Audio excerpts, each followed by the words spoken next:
Arlind, në një javë shi, tuneli Llogaras ka futur ujë. Rruga e Arbrit është bllokuar dhe rruga Çukës Qafploç është shëmbur përsëri. Përse?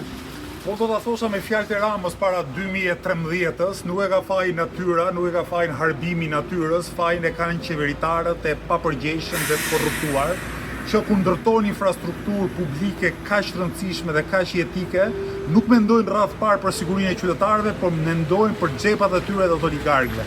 Hajdutut nuk mund të bëjnë dot shtet, prandaj na duhet një alternativë serioze dhe vërtet. Edhe diçka tjetër. Shumë profile po na komentojnë për tunelin Llogaras se në të gjithë botën ka vepra që ndërtohen me probleme. Si e komenton?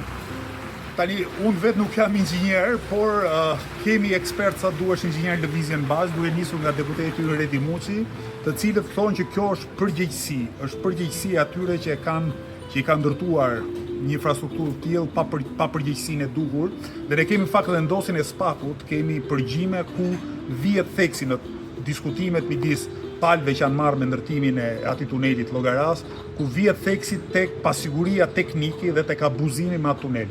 Prandaj unë ftoj Spakun që të shkojë deri në fund gjithë kësaj çështjeje dhe gjithkush që është përgjegjës për këtë katastrofë morale, ekonomike, në kuptimin e vjedhjes, dhe për të shmangur katastrofat njerëzore të ardhmen, të vendoset para përgjegjësisë. Faleminderit.